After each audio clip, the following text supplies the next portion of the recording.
Hello and welcome back to another week of Loki reviews and analyses here brought to you by Jedi Master, sometimes goes by Riley, and his incredible cohort, Jedi Master Dante. Thank you very much for joining us again this week. We will be discussing Loki episode or season 2 episode 3, which, just for starters, holy shit, was this a high octane, fully leaded episode from the start. Had your butthole clenched the whole time? Oh, to say the least. Yeah. My butthole was clenched as well as every other orifice, orify, whatever. If it could be clenched, I was clenching it. Every hole. What do we have? 7 of them, 9 of them? What they say Sure, in the movie? All of sure. them. 1, 2, 3, 4, 5. Head, shoulders, knees, and toes. That's right. Um, yeah, this was definitely an episode that set the tone for the rest of the season, I think. Oh yes, yes. It's A right. You lot, make a the point. lot happened between character development, plot forwarding. Um, it was an episode. Yeah.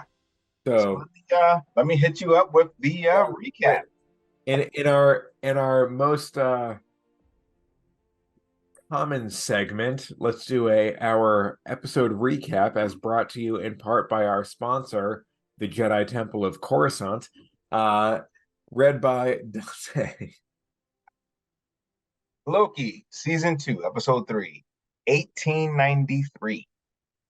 Miss Minutes and Renslayer traveled to Chicago in 1868 on the sacred timeline to securely drop the TVA manual to a young Victor Timely, a variant of He Who Remains, who informed Miss Minutes about this plan before his death. They then traveled to 1893 at the Chicago's World Fair on this now branched timeline, where Loki and Mobius arrive tracking Renslayer's tempad. There, they see Timely presenting his Loom prototype. Timely then has 4 groups chasing after him: Loki and Mobius, who want to use his aura to fix the Loom; Renslayer and Miss Minutes, who want Timely to take his variant's place with them at his side; Sylvie, who wants to kill him to prevent his rise to power; and a group of people allied with a robber baron who hold a grudge against him. Renslayer and Miss Minutes get to him first, but Miss Minutes betrays Renslayer out of jealousy. Renslayer, Loki, Mobius, and Sylvie eventually confront Timely at his lab in Wisconsin. After Sylvie corners Timely, he convinces her that he is not like his other variants, and she allows Loki and Mobius to take him back to the TVA before sending Renslayer and Miss Minutes to the Citadel at the end of time, where they see He Who Remains' corpse. Miss Minutes reveals that she knows a secret about Renslayer. So yeah, my butt was clenched the whole time I was reading that damn thing. Are you kidding me? Yeah. Lots to unpack. Yeah. First of all, the Chicago World's Fair. Mm-hmm. What a time. What a time to be alive. The late 19th century. So a lot happening here, especially within the context of actual American history versus Mm-hmm. what's happening in Marvel's American history. Mm-hmm. How they've done their casting and portrayal of these characters, of right after slavery ended. We now have the Chicago World's Fair and Victor Timely, a black scientist, Mm-hmm. about ready to break the space-time continuum Yep. because someone dropped a book in his workshop when he was a kid. Yep. By the way, what book and who dropped it? Oh, yes. Yeah. You know. Um, there was a lot of wibbly wobbly, timey wimey in this Mhm. episode, and if you aren't as twisted as we are, it might have been a little difficult to follow what exactly was going on because you were seeing almost a convergence of the timelines. Right. So, can you explain a little bit, 10, 15 seconds point of view from each of those four realms of time converging, how it goes? Renslayer and Miss Minutes, when they gave a young Victor Timely the book, that was on the sacred time, 1868. That became his nexus point. So then branched off into a separate, a branch timeline, I guess, which is where we ended up in 1893. So him getting the book became his nexus point. That's when he branched off to become the grown up Victor Timely, who we assume, because again, we don't really know, we assume he's going to be He Who Remains or Kang or one of them. He's definitely a variant because it is the branch timeline. So that's where those timelines come into play there. And again, it was his doing. So he gave the information to Miss Minutes. If we take it back to the season finale of season one, when Miss Minutes came to give Renslayer the information, and Renslayer's like, "Hey, this is what I asked you for," and she's like, "Well, hey, he said this is what you needed," and then they went from there. What I thought was interesting in this episode was the sheer jealousy that Miss Minutes had the entire time. I thought that was hilarious. It was it was interesting to see that where they're going with the whole AI thing. Mm-hmm. And I wonder if that's in part playing on what society expects Bing AI and Cortana and Siri and Chat GPT and all the good stuff. GPT and all that crap to go with. Marvel's just trying to like poke that bear a little bit because they've done that in the past. Um, Disney's done that in the past, poking at social and societal norms and concerns in a with levity. Yeah, but the funny thing about that is, even though that show premiered October 19th, 2023, it was probably filmed a year ago, a year and a half ago, Yeah. when we were just getting into the rise or the beginning of the whole AI revolution. So a lot of times when they come up with this stuff, they are actually ahead of the curve. So we'll see it now when there's just been an explosion of AI and all the talk of. But this was actually filmed a while ago, so maybe they're on the branch timeline and they're sending people back to make these shows. Yeah. But there's some paradox where it's you're a time traveler is infatuated with Beethoven's compositions. So the time traveler says, I'm going to go back and meet Beethoven. Goes back in time, looks for Beethoven. No one's heard of him. Talks to his family. No one's heard of him. Turns out the composer or the time traveler is of himself Beethoven, who then needs to go back in time and lay the records and lay the music to publish under the name of Beethoven, to then create Beethoven, to then create the infatuation that the time traveler has with the music of Beethoven, to then go back in time to create Beethoven. Like it's a Of whole thing. course. And this Disney with AI, who knows? Um, but it was interesting to me why they chose the late 19th century for this setting.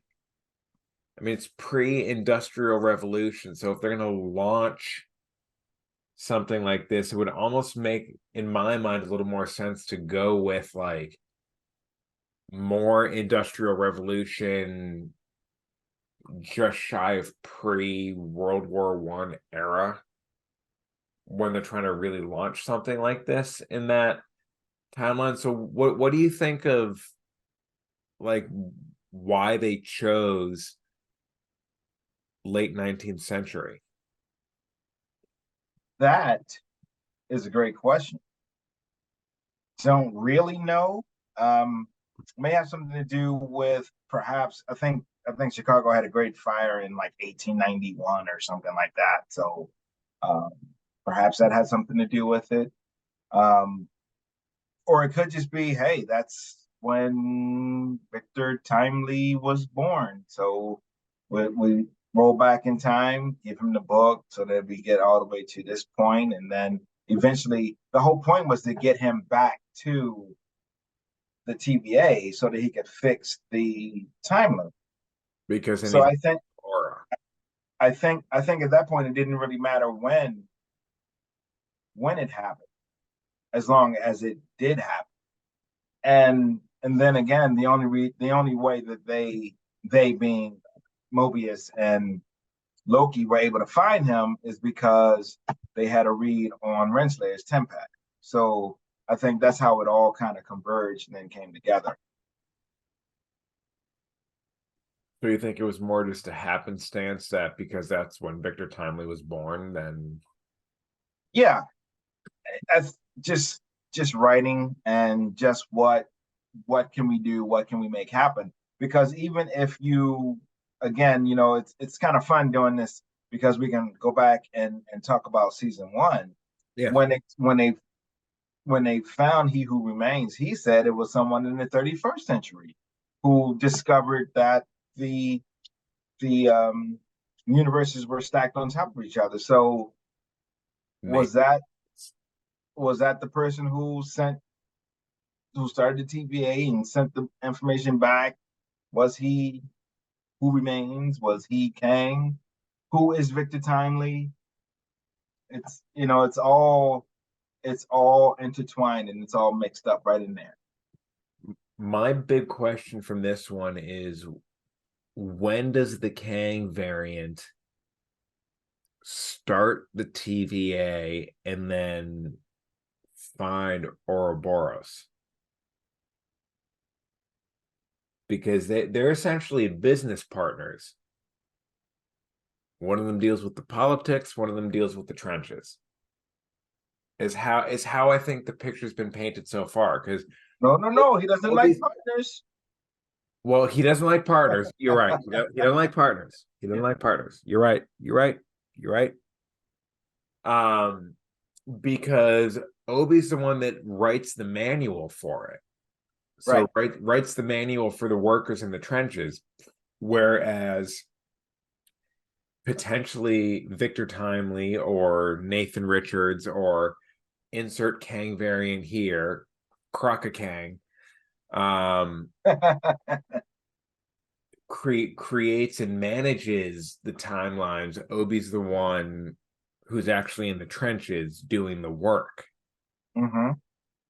So I think we might have that to look forward to this season, where we see, which would raise potentially a lot of questions as to when Obi is plucked from the sacred timeline. Like, what century? Are we talking a 19th century or a 31st century citizen? The the weird thing about the TVA is that since it operates outside of time, even though I think he said the last time we had a visitor was 300 years ago, Hmm. um, it, a year based on what? Is it Earth year? Is that, what Relative is that? year of the species talking to them as it relates to their home planet and on the sacred timeline. I'm clearly shooting for straws here. Yeah. So I think all of that kind of comes into play because now if we're, I know we're talking about episode 3 here, but if you kind of sort of look forward, now Victor Timely is at the TVA. So clearly, is he going to stay there? Are they going to take him out and drop him somewhere else? What exactly are they going to put him back on the sacred timeline because they got him from a branch timeline? Yeah. So, so how is that all going to play out? And we didn't even get into um, some of the things on the last episode when Docs was going through with her team and pruning those timelines. So it's a lot. It's a lot going on again, which I think really makes this show great. It's a lot going on, but it's not so far fetched that you just throw your hands up and you're lost with it. It's all tightly wound, all in together, so that you can understand what's going on and still enjoy the episode, but while still looking forward to what's going to happen next week and on through with the rest of the season. Yes. Yes. My to to remain a little critical Sure. here, because that's we don't want to just watch this stuff with rose-colored glasses. One thing that kind of got me here was it seemed a little bit to me like they used Sylvie as a shit, we wrote ourselves into a corner. How do we fix this thing? Because unless I missed something while I was watching the episode today, which is kind of possible because I've been functioning through this week in a complete haze. It just seemed like she came out of nowhere. I agree with you. I agree with you. There was definitely something missing from where we left her last week when she was saying goodnight to the kid that she works with, checking on her, making sure, hey, is your mom going to come pick you up? Which I thought was, I thought that was great, adding a little bit of humanity into her, like yes, your mom's coming. But part of me from last week, and again, I wish we talked a little bit more about this, but part of me wished it was one of those like things where she was almost displaced a little bit of time kind of trying to catch up, where they were starting to prune all the timelines, where it's, what do you mean my mother?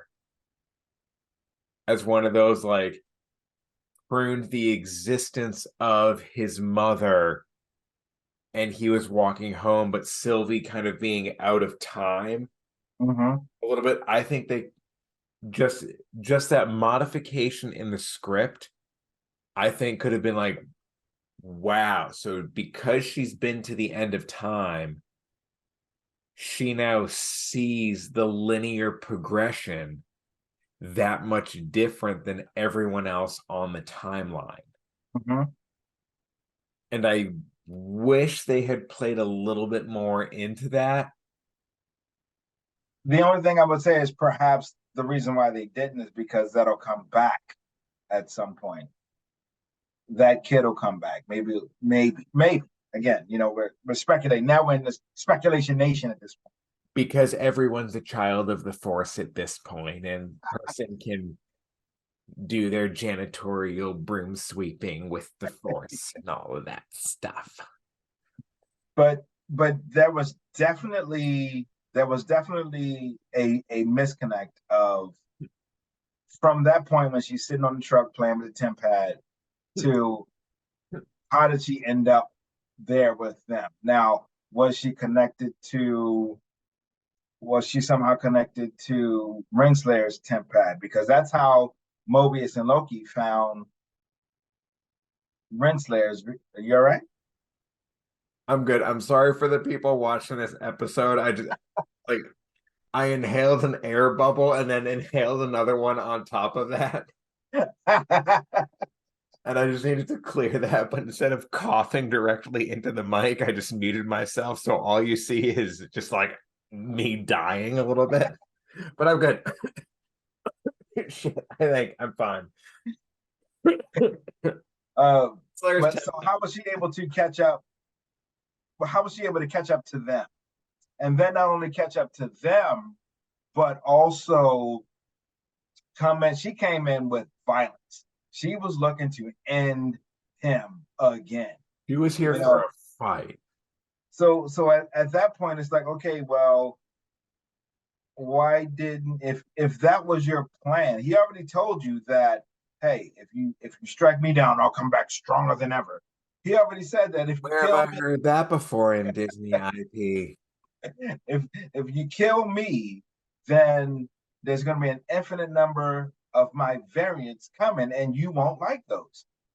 So, so why at that point would you just go and have McDonald's? Why wouldn't you go and try to find all of his variants and end them all? Or did you just think, hey, I'm on my own little branch timeline here. Hopefully nobody catches up to me. If they do, I got my temp pad, I can bounce, that type of thing. So it's God damn it, a 20-piece nugget meal in 1986 is like mwah, that's chef's I kiss. mean that's a valid point too. So Like let's not knock I mean inflation rates today. Let's not knock a 20-piece McNugget meal in 86. all right. Um the the Ferris wheel scene. Yeah. I don't know how I feel about it. And in what respect? I I feel like they were trying to do a bigger fight scene than they came across as doing. With Loki and Sylvie? With Loki and Sylvie, it was I don't know why I didn't like it as much as I wanted to, but between them whippersnappers and hooligans who were chasing Victor Timely, and it was almost like they wrote themselves into a need for a juxtaposition of the four different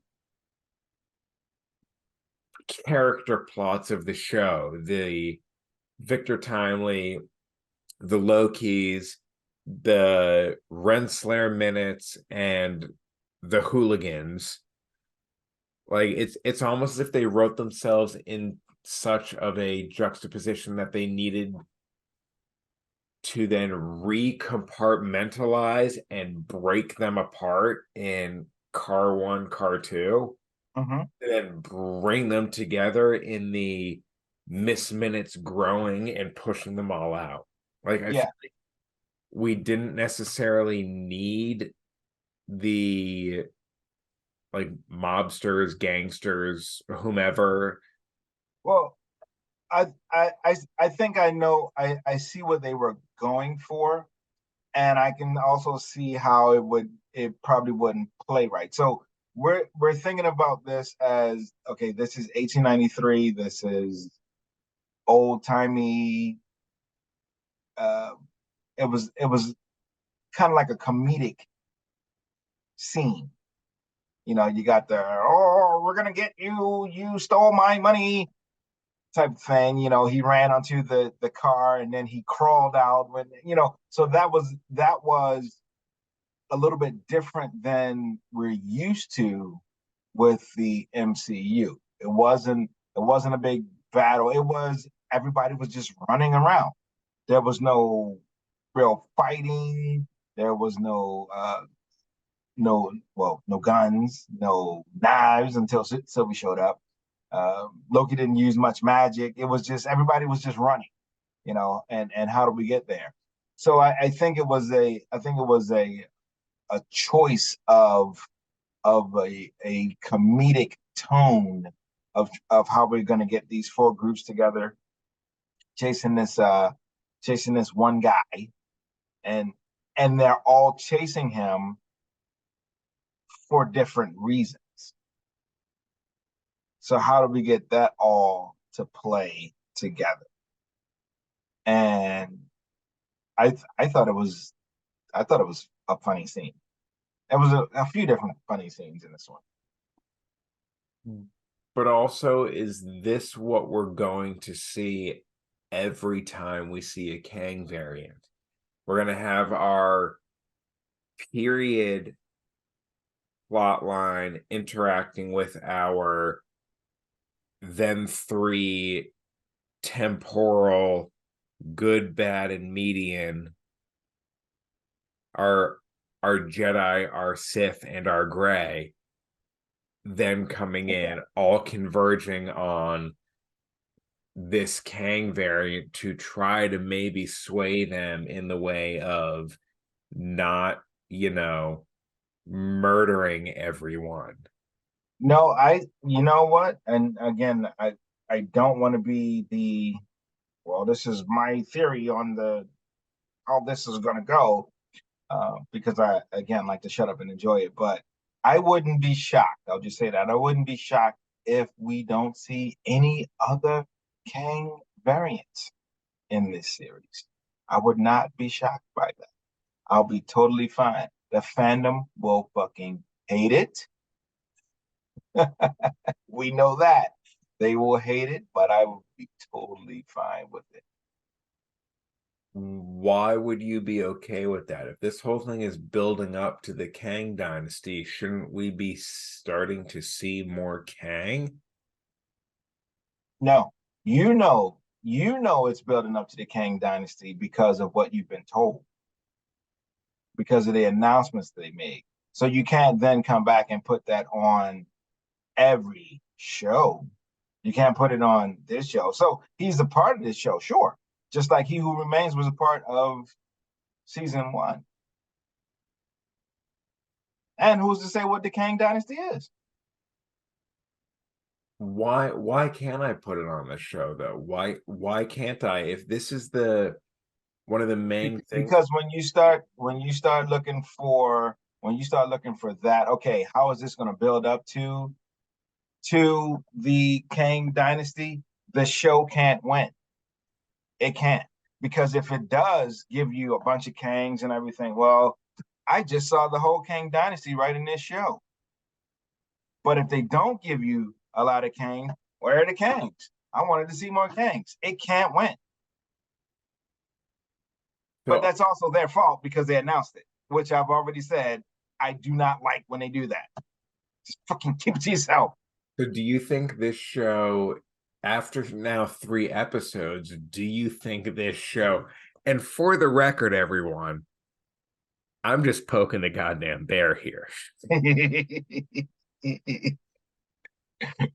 Do you think this show is almost set up as a sacrificial lamb to further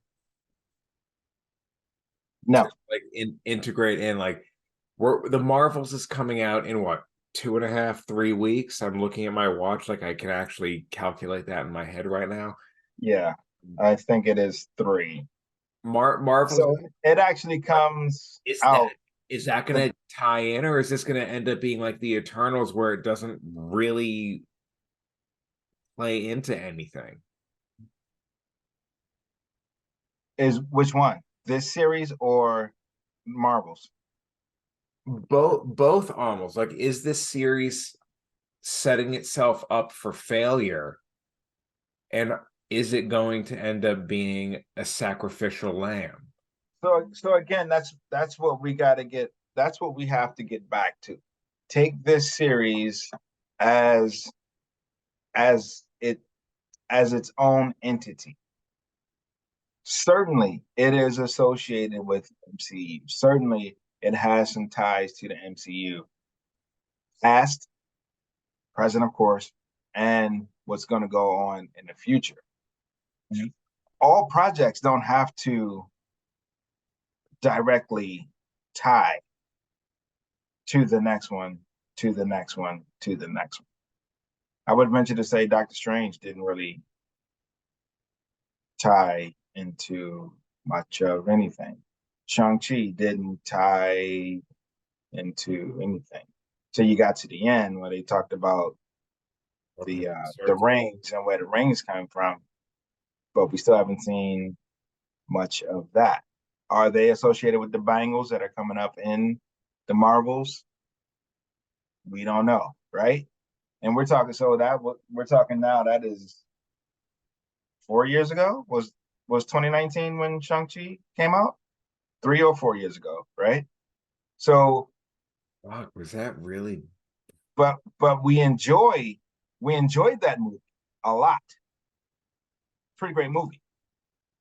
But if we'd sat there and wanted it to connect to everything, I mean, let's be honest, it happened in San Francisco where also Ant-Man happened. Ant-Man wasn't mentioned at all in that film, right? But again, we digress from all of that. We don't want to get into that. Well, it should have connected. Someone should have said something about wait, it's an eternal sticking up out of the ocean, and no one stop that.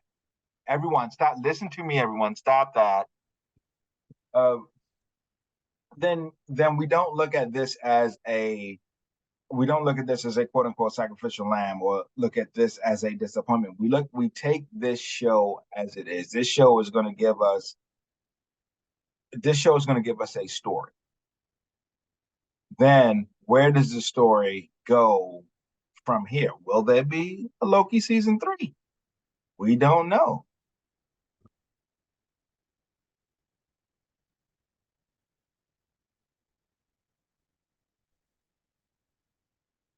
I see the wheels turning. What you thinking? I'm trying to not, but at the same time, I am. Like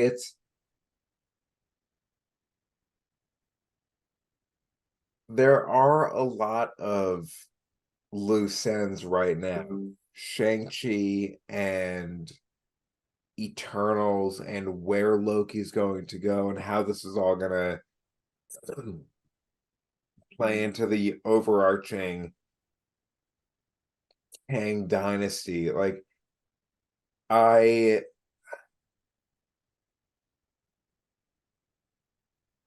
I'm hopeful. I have definitely, I don't want to say fallen in love with, but created an admiration for the character of Loki. Mm-hmm. After Avengers 1, I honestly didn't really care about him.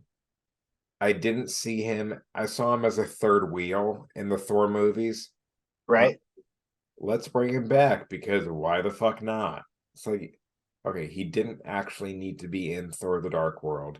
He didn't need to be in Ragnarok. You could have given that screen time and built up um Valkyrie's character a little bit more. Like it was just one of those like perpetual he's always there in the background type of things. But this show has given me an appreciation for him. And this episode, especially now with the almost with Sylvie coming in, regardless of how random and aimless, sure, whatever, Mm-hmm.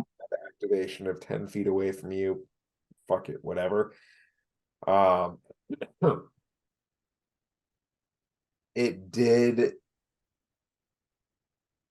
I think, portray a lot of character development for him and further that plot, which I think in the grand scheme of things, regardless of how this plays into the overarching Kang dynasty that Marvel's planning for the rest of phase 5 and phase 6, I think will solidify itself as integral in the emotional context Mm-hmm. of the Kang Dynasty, because I think even if Loki doesn't appear in any of the movies that Kang is a part of for the Kang Dynasty, I think when he does his proverbial snap, Loki's going to get hit by it.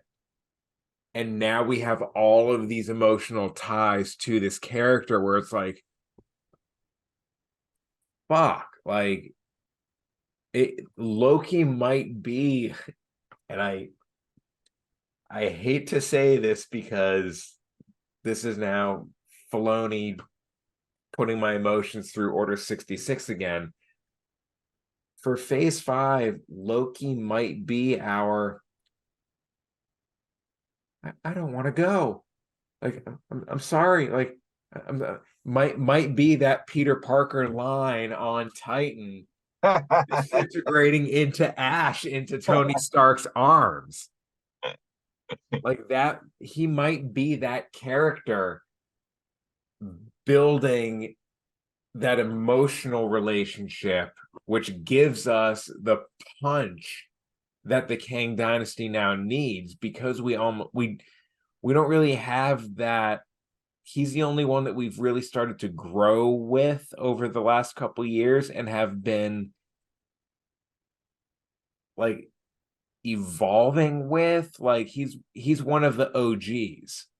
Right. And so I wonder if they're almost setting him up to then get butchered by Kang before then getting butchered by Thanos. Um, that that might be the emotional, that they might be setting up this show to be the emotional string of the Kang Dynasty versus the practical plot, overall plot driven part of the Kang Dynasty. I don't know if that actually makes sense, if I actually articulated that appropriately. I get what you're going for. Kind of like Tony Stark was our emotional linchpin Yes. for the um, oh gosh, what do they call that? Um, Infinity Saga. yes, for the Infinity Saga. So yes, I can understand because we had so many movies with him. We were with him for what was it, 10 years, 11 years, something like that. 10 years, 10 years. By the way, 2018. apparently Tony Stark made the snap like 2 weeks from now. That Yeah, I did whole see like something about that. 5 years later, yeah, that's in like 2 weeks from now. Yeah, yeah, that's funny. So that's going to be a whole emotional roller coaster. But even if this series is being set up for that, it's still going to be its own complete story. I mean, there's no guarantee that he will make it out of here. I mean, Sylvie might go ape shit and just start murking everybody. So Although she did let him go. do you think that this would then do you think they could do it in a way where the 2012 Loki is not the Loki who gets his neck snapped by Thanos? The main timeline Loki. Yeah, because that was the whole thing that got Loki to come around to really helping Morbius, was seeing the footage of Freya getting murdered and You say seeing Morbius. fuck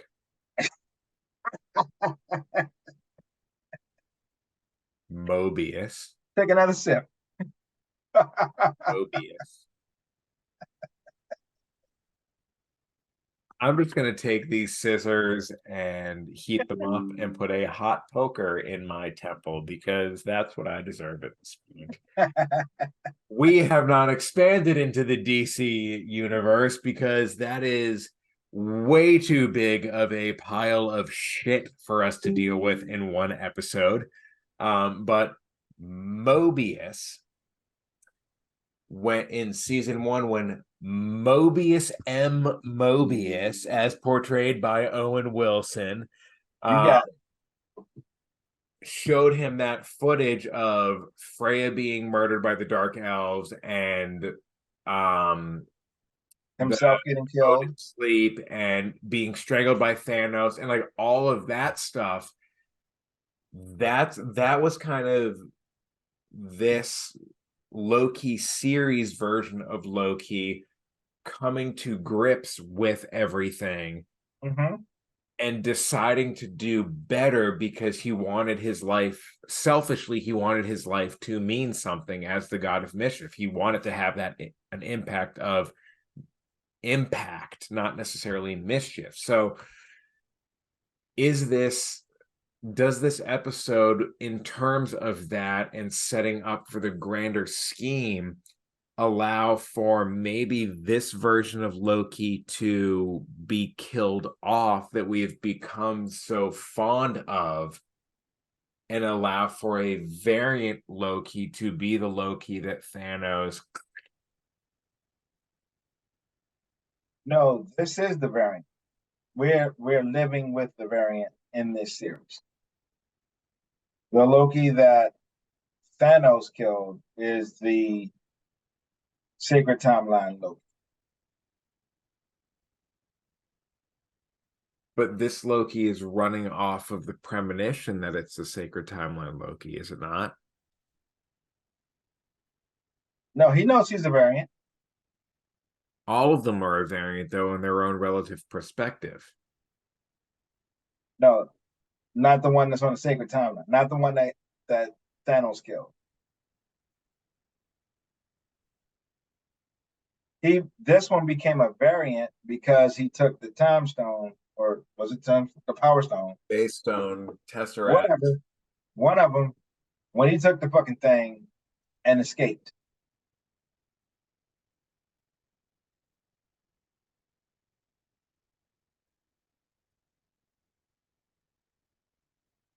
So what's he fighting for? Have they rewritten who Loki is completely? What's he fighting for now? Yeah. He's fighting to get the timeline restored so that the Kang variants don't come back.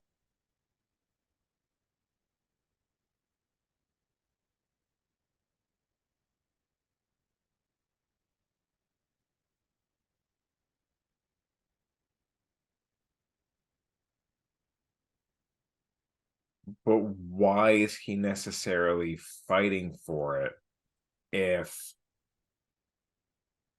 he knows he doesn't actually exist on that timeline?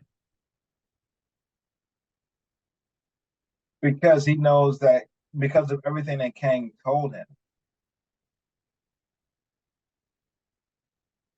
it's just going to be a multiversal war. He's trying to prevent war right. So Loki's no longer a villain.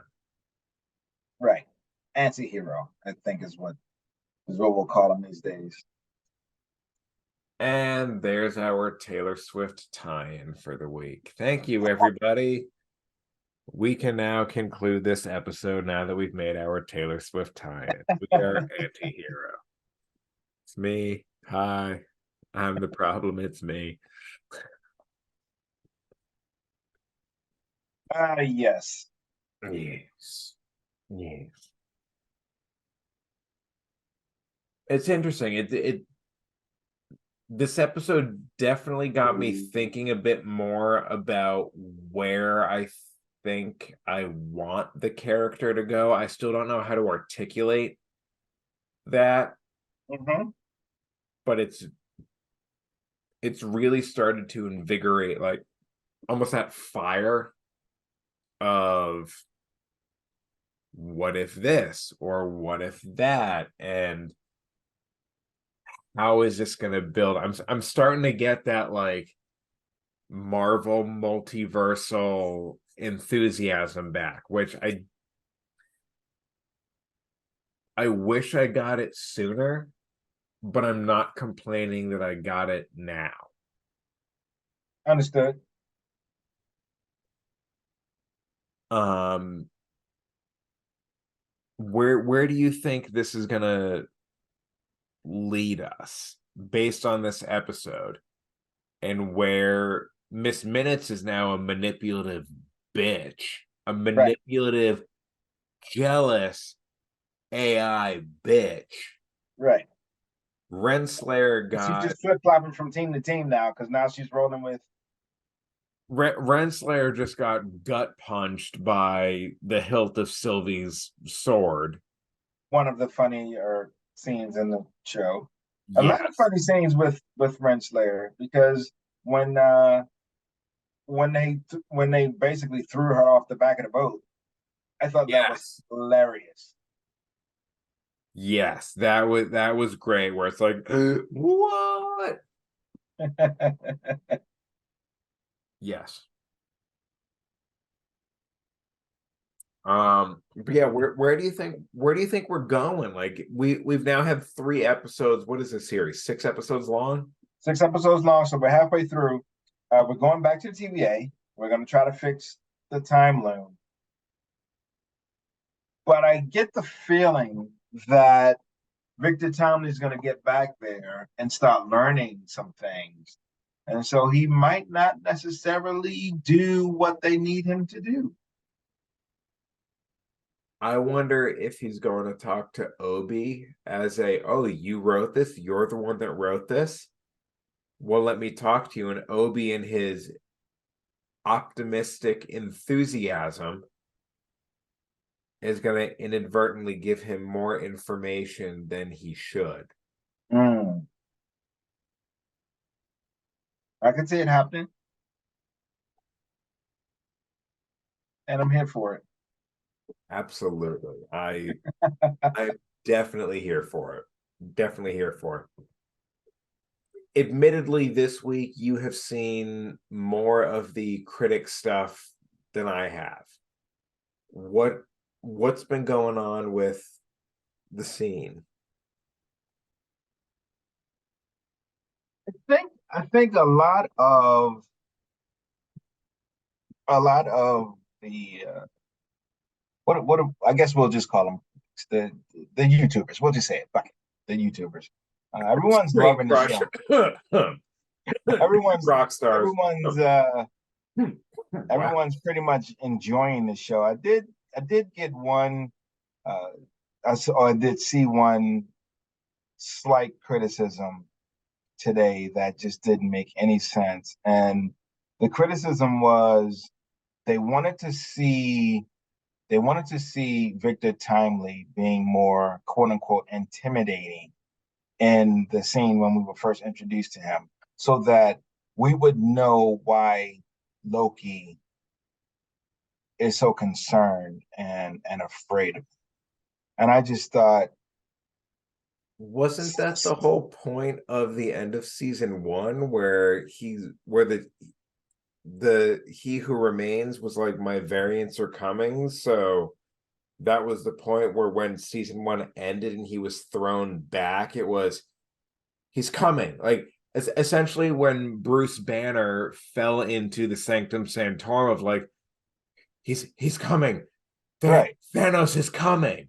right, right. So We it had that context. it it, So it's a couple things I have issues with. So that being one, of course, you know why Loki is concerned. You watched the whole first season, and you saw the Quantumania, and you saw the post credit scenes on Quantumania. You know why Loki is concerned. The writers don't have to force it down your throat as to why it's concerned. And Owen Wilson, I'm sorry, Mobius was Morbius, Jared Leto. was was your essentially the criticism that this particular guy had is what Mobius said, like that guy, that's who you're scared of. so that was all taken care of in the scene. So it did not have to be a criticism. So that's one. And then the other thing, which I thought was just you're just out of touch. This was still America in 1893. He was still a black man in America in 1893. He wasn't about to come out on that stage and intimidate any damn body because of that. And at the end of the day, he was still trying to sell his machine, be it work or not work. So everything he was doing up there was a play. He was putting on a show. He was being a showman to sell his fucking machine. Didn't need to intimidate anyone. He didn't know Loki was there. He didn't know Renslayer was there. Miss Menace, he didn't know any of that stuff. He just simply wanted to sell his machine. Also, and he didn't know that. And he also doesn't know that he's going to become Kang or he who remains in the future. So he's not that guy. Whoever you were looking for him to be, he ain't that guy. I will say I was waiting a little bit for the Disney drop where he loses the stutter and immediately is like, so you're well aware of who I am and you're well aware of the power that I wield. Don't ever think you're smarter than me. Don't ever think you can outsmart me. You know what I am capable of. Stop jerking me off and let's have a conversation. Let's talk like adults. I was waiting for that moment, and I'm almost glad that I was wrong in Because anticipating that. because then you would have had the other criticism.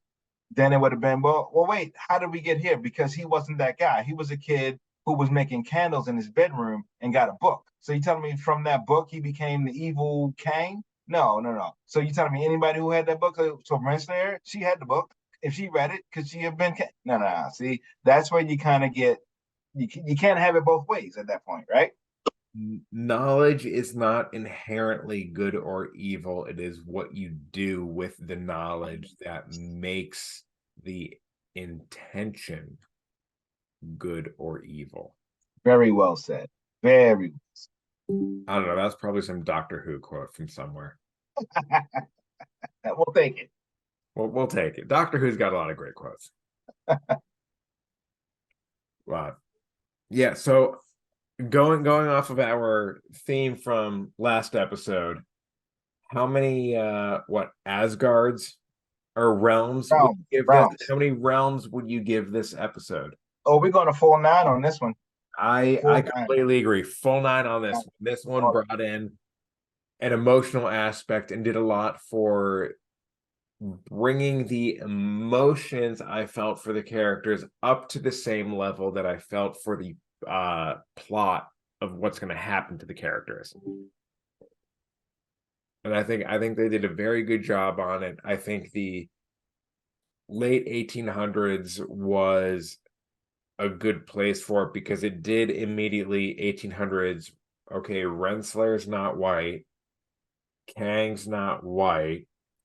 You got a British guy who 100 years ago, fine, even less so, the War of 1812, another one with the British. Going like you have the British accent, and I also loved the diagram of like the statues of Odin, Thor, and what's his name, which is funny that I can't remember what's his name. The Brave. Yeah.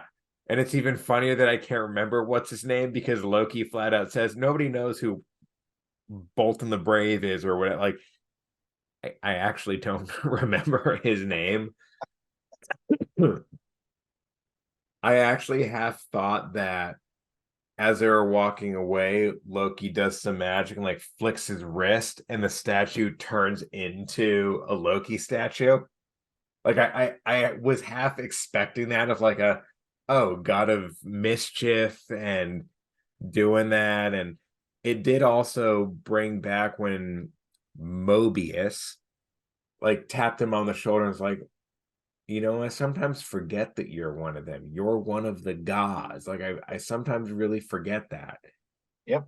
I think that was almost a fourth wall break where it was Yeah, let's come back to the plane of existence that we humans are on. Of He's one of the gods of old. Like Loki has myths and legends, and he has actual power compared to what Joe Blow has in New York as the Chitauri are bombing the city. Huh? Like and that was a very cool moment that I think that I want to applaud them on adding in and hitting that detail with. It was just a quick interaction with the characters, and I think that nailed it right on the spot. Yep, agreed. And that's why it gets 9 out of 9 realms. 9 rounds, all of them. There we go. But anywho, as always, thank you all for shutting up and enjoying for this next episode of Loki Season 2, Episode 3. We will be back next week, assuming I don't keel over and die again from 102 temperature, which is why Season 2 review is a little late. Sorry, you can direct all comments and downward votes to my immune system. Believe me, I've done that already. But yes, thank you very much for everyone who has tuned in already, who has liked, who has hit that bell notification, who has listened to the episodes. And yeah, if you have any feedback, any comments, want to come on and yell at us, believe me, we're here for it. Bring it on. We're here for it. We welcome it. Positive, what you think is negative feedback, we're here for it. So thank you guys very much for tuning in, and we will see you again next week. And as usual, may the force be with you. Always.